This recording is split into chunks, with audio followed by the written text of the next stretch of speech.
Chapter 10, The Assembly, as revealed to Marshall Vian Summers, February 16, 2013, Boulder, Colorado.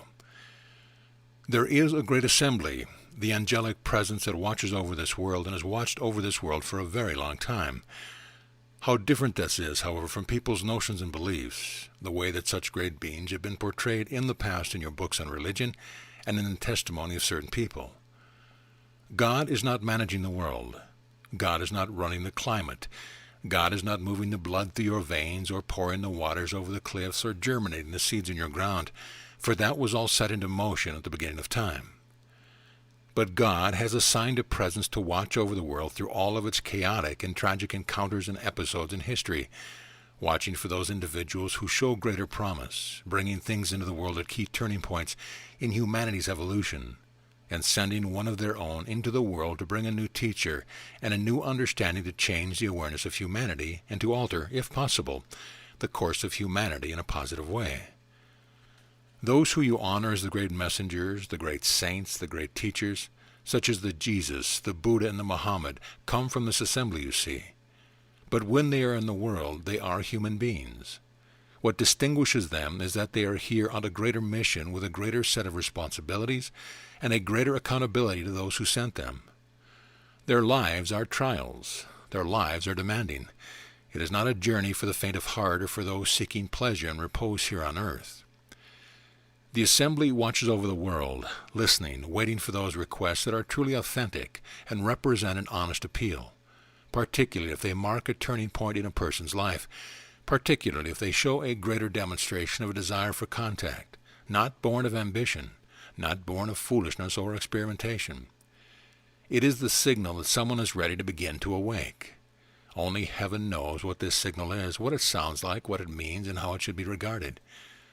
For you are here on earth. The assembly is like heaven, a bridge between this world and your ancient home, from which you have come and to which you will return eventually.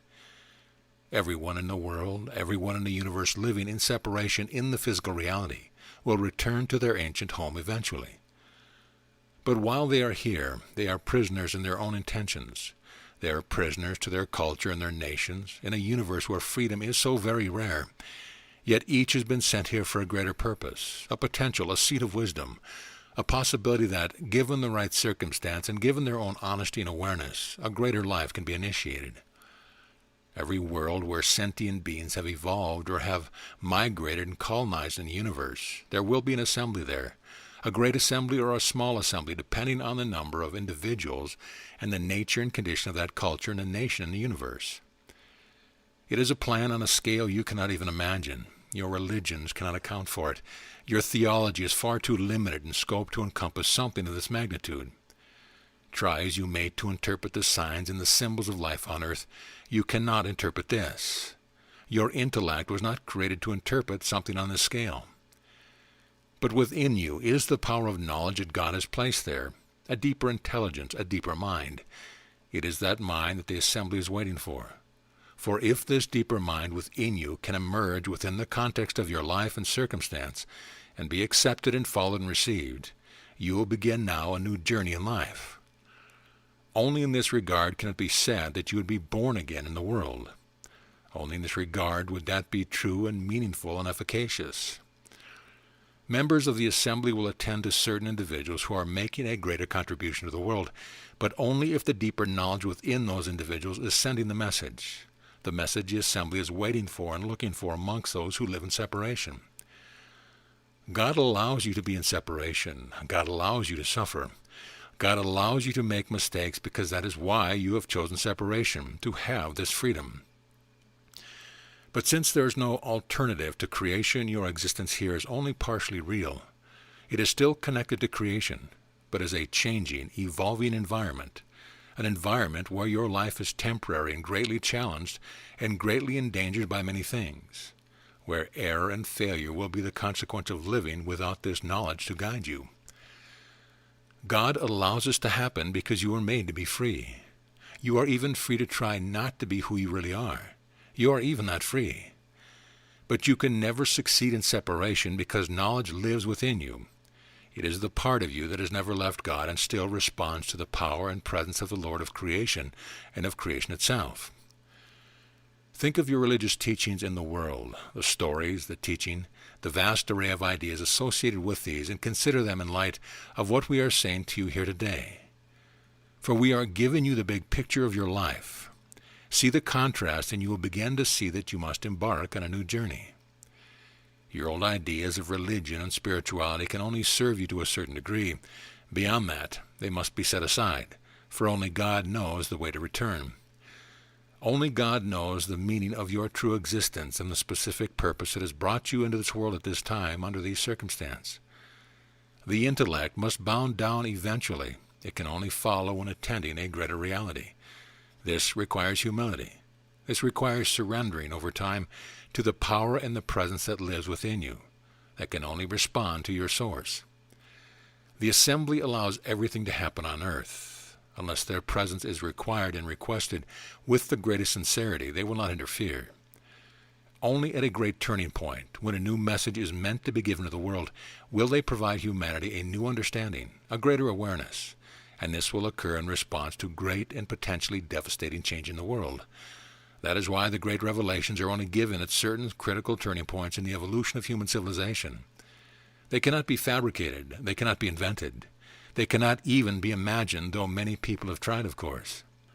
It is upon these that the great traditions have been built, but it is also upon these that the great traditions have not been able to follow the spirit of the revelation that initiated their existence in the beginning. God knows that without knowledge, people would be in error regarding these things, and would make many mistakes along the way. It is the condition of living in separation. But once you begin to discover the power and presence of knowledge within yourself, you begin to end the separation within yourself, between your worldly mind and idea of yourself and the greater intelligence that lives within you, an intelligence you had before you came into the world, and which you will rediscover once you leave. This requires a great resonance with life, and not merely a complex theology or philosophy. The angelic assembly does not respond to those things. But at a great turning point, such as occurring in the world today, one of their own will come into the world. One of their own will be sent to face the tribulation of being the messenger, the great difficulty, the great mystery, the great uncertainty, the great presence that will abide with them as they go through the process of becoming an adult human being, with yet little awareness of their greater destiny and purpose until their calling has been initiated. No one understands the life of the messenger, but everyone can receive the gifts of the messenger, which are gifts that are greater than any person could ever give to the world, gifts far more long-lasting, pervasive, powerful, and inspiring than any person could ever create or invent. People may have compelling ideas, but nothing that can transform the life of a person in the most natural and beautiful way. That must come from heaven. It must come through the assembly that interprets the will of God. For God of the universe is far too great to be preoccupied with this world, the God of countless galaxies, dimensions, and creation beyond the physical manifestation, which is even greater, so great that there is no possibility that you could comprehend its scope and its great inclusion in life. The Lord of a billion races and more is certainly beyond any theological principle that has ever been created in this world. But it is part of God's new revelation, you see, because humanity is emerging into a greater community of life in the universe and must now begin to think of God in a greater panorama. For to understand what God is doing in this world, you must understand what God is doing in the universe. And for the first time, the revelation concerning this is being given to a humanity that stands at the threshold of space, to a humanity that stands at the threshold of destroying the environment of the world and driving itself into ruin and catastrophe. It is the greatest threshold humanity has ever faced, and the most consequential. Everything will change, and is changing even at this moment. Because of this great turning point, God has sent, through the angelic presence and assembly, a new revelation for the world, a revelation about life in the universe and the work of God everywhere, not based upon a tribe or a region or upon a natural phenomena or upon the limited history of a group or a nation, but upon the reality of life everywhere. This greater panorama gives you the greatest opportunity to recognize the power and the presence that lives within you, and encourages you to use your intellect to support this realization. For this is what it was created to do, and this is its highest service to you. You will not know the names of those in the assembly, though they might provide a name at some point for some person to help them to respond. Their names are meaningless, for they are both individuals and they are one, a phenomena you cannot comprehend with the intellect, which can only think of things of this world. At the time of the great revelation, the assembly speaks as one voice. It speaks through one of its members, but they are all speaking at once, a phenomena that you cannot really consider. It is too marvelous. It is too phenomenal. It speaks beyond your notions of reality entirely. You can only imagine individuals in the universe, but the assembly is one and many and one, because they are so close to heaven, you see, where the many are one and the one are many. Your focus in life is not to become enamored with the assembly or to concentrate on the assembly, for their purpose is to engage you in the reclamation of knowledge that lives within you. For you must be the one who chooses. You must be the one who faces the consequence and the difficulty and the blessings of your decisions. You are the one who must choose to receive or to decline the great offering. You are the one who must be responsible for everything that you do. So do not go around telling people that God is guiding you to do this or that, for that is irresponsible. You must say, I am doing this because I feel it is the thing that must be done. Claim no other authority, for you do not know for sure. You cannot know the assembly or the power of the presence that lives within you unless knowledge has been activated within you and is beginning to emerge powerfully in your life. Do not create a romance about your angelic experience, whatever it may be, whether it be real or fabricated, because it is all about the emergence of knowledge within you, you see. The assembly is only concerned with this, for until this happens, you are not reliable. You are not responsible. You are not courageous. You are not authentic. You are still subject to the persuasions of the world and to your own fears and preference. You are too weak. That is why you must be elevated within yourself through a process of great transformation that can only be initiated by the assembly. You cannot initiate yourself. You can meditate for 20 years and not know of the power and the presence of knowledge. It is your prayer given now with the greatest strength, urgency, and authenticity that calls the assembly to you. You pray not for advantages or merely protection from harm. You pray to be redeemed, not knowing what this means, not trying to understand the redemption, not thinking you know how to purify yourself, for only the assembly knows this. It is a marvelous thing, you see. It is the greatest miracle of all. It is the miracle that creates every other miracle. God has now sent a new message into the world to prepare humanity to face a new world experience and environment, and to meet the great challenge of preserving and uniting human civilization. God has sent the great revelation into the world to prepare humanity for its encounter with life in the universe, the greatest event in human history, and the one that poses the greatest challenges, difficulties, and opportunities for the human family. A messenger is in the world. He has been in preparation for a very long time to receive the revelation, for it is the largest revelation ever given to humanity. Given now to an educated world, a literate world, a world of global communication, a world of global awareness to a certain degree. It is the first time in history that a message has been given to the whole world all at once, for it must reach the world in a short period of time to prepare humanity for the great change that is coming to the world, and for the meaning of its encounter with intelligent life in the universe, which is occurring in the world already. None of God's previous revelations can prepare you for these things, for that was not their purpose or their design. They were given to build human awareness, human civilization, and human conscience, and the ethics that could possibly guide humanity to a greater unity and a greater power in the world. Human civilization has been created, and though it is very imperfect, full of corruption and division and error, it nonetheless has great promise.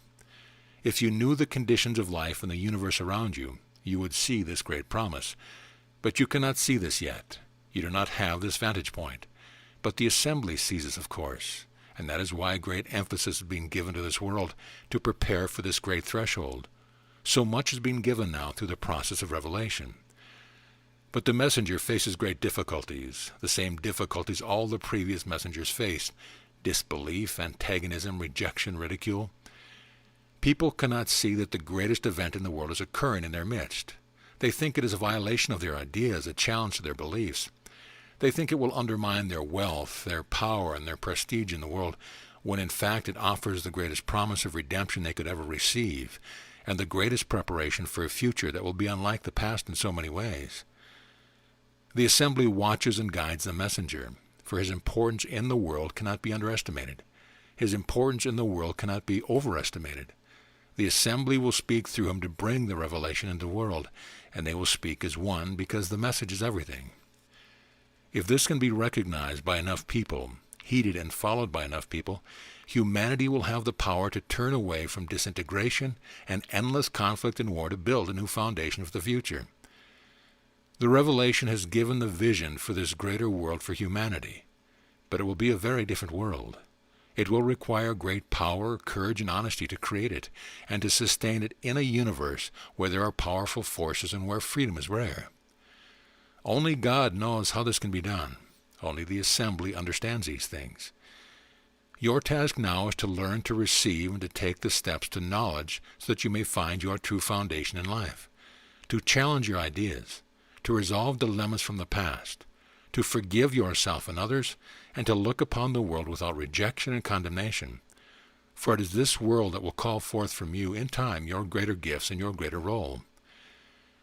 There is so much to unlearn here, so much to reconsider. You have to be humble enough to do this. If you think you know the truth, if you think you know God's will, if you think you know what the universe is, your chances of discovering the truth will be very small. The assembly watches over the world. Call to the assembly, not casually, for they will not hear you, not to fulfill your ambitions, your dreams, or your fantasies, for they will not hear you. You must pray with your heart and your soul. Only then can your voice reach them, for they only know what is true, honest, and pure. They cannot be manipulated. They cannot be corrupted. They cannot be influenced. They cannot make a deal with them, for you must have the strength to receive their counsel in time and carry it forth without compromise, without corruption. That is how strong you will have to be part of a greater force for good in the world. People will think, oh, this is too much for me to consider. The challenge is too great. But we say no. It is appropriate for who you are and why you are in the world and who sent you here. You think of yourself in such a demeaning way. You have degraded to a pathetic state where you think like this. You do not know your strength, your power, or your purpose, which only knowledge within you can provide. The assembly watches and waits for those who can respond to the message that God is sending into the world at this moment. For the messenger is now coming forth to speak, to proclaim, and to teach a revelation. He has been withheld for a long time until the message was complete. Now it is complete, and the world is in great need of it, greater than you can realize at this moment. The messenger represents the assembly, though he is a human being, and though he is imperfect, for all human beings are imperfect. He has made mistakes, but all the great messengers have made mistakes. It is the power of heaven within him that is his strength, that is his banner, that is his shield. You can destroy his body, but you cannot destroy his message. And you cannot destroy what he is bringing into the world, and the power and the presence that has sent him here, the power and the presence that waits for you to respond.